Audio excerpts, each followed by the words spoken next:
బృహదీశ్వర ఆలయం ప్రపంచంలోనే గ్రానైట్‌తో నిర్మించిన మొట్టమొదటి శివాలయం ఈ ఆలయం.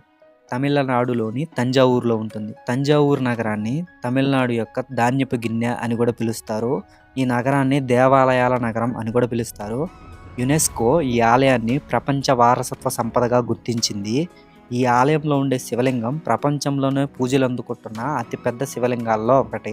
మన తెలుగు రాష్ట్రాల నుంచి ఇక్కడికి రావడానికి ముందుగా మనం చెన్నై రీచ్ అయితే, చెన్నై నుంచి 320 కిలోమీటర్లు ఉంటుంది ఈ తంజావూరు. నేను ఆల్రెడీ చిదంబరంలో ఉన్నాను కదా, అక్కడి నుంచి తంజావూరుకి బస్సులో వచ్చాను.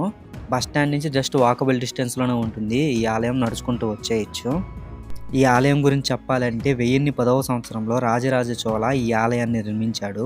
ఈ ఆలయాన్ని 130,000 టన్నుల గ్రానైట్ రాయితో ఈ ఆలయాన్ని నిర్మించారు. అప్పట్లో గ్రానైట్ తో నిర్మించిన మొట్టమొదటి ఆలయం అన్నమాట ఈ ఆలయం. ఈ ఆలయం ఎదురుగా అతి పెద్ద నంది ఉంటుంది. ఈ నంది 13 అడుగుల ఎత్తు, 16 అడుగుల వెడల్పును కలిగి ఉంటుంది. ఈ నందిని మొత్తాన్ని ఒకే రాతితో చెక్కడం విశేషం. ఈ ఆలయ గోపురం ఎత్తు 216 అడుగుల ఎత్తు అనమాట. అంత ఎత్తు ఉంటుంది. ప్రపంచంలోనే ఎత్తైన గోపురం ఇది. మామూలుగా సహజంగా ఏ ఆలయంలో అయినా గాలి గోపురం ఎత్తుగా ఉండి గర్భగుడి ఆలయం తక్కువగా ఉంటుంది. కానీ ఇక్కడ మాత్రం గాలి గోపురం కంటే ఎత్తు ఉంటుంది. గర్భాలయం అంత పెద్దదనమాట ఈ ఆలయం. ఇలాంటి వింతను చూడాలంటే ఖచ్చితంగా ఈ ప్రాంతానికి రావాల్సిందే. ఈ ఆలయంలో ఇంకొక విశేషం ఏంటంటే, ఈ ఆలయం పై భాగాన ఉన్న గోపుర కలశం ఉంది కదా, ఆ కలశం మొత్తం 80 టన్నులు అనమాట. ఒకటే గ్రానైట్ రాతితో చెక్కారు. అయితే దీన్ని అంత ఎత్తుకు తీసుకుపోవడం ఇంకొక విశేషం అనమాట. ఈ ఆలయాన్ని నిర్మించడానికి ఇంచుమించుగా 7 సంవత్సరాల టైం పట్టిందంట.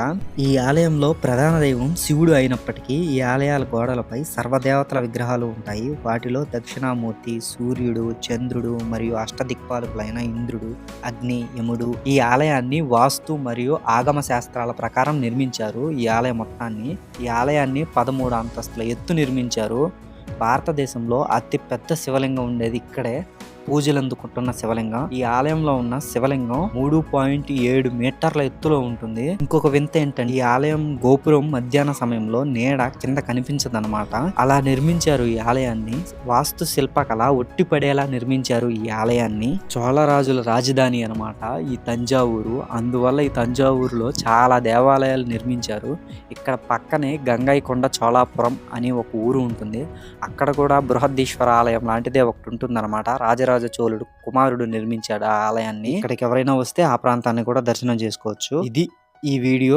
నెక్స్ట్ ఇక్కడి నుంచి బయలుదేరి ఇంకొక ప్లేస్కి వెళ్తాను. వీడియో నచ్చితే లైక్ చేయడం మాత్రం మర్చిపోవద్దు.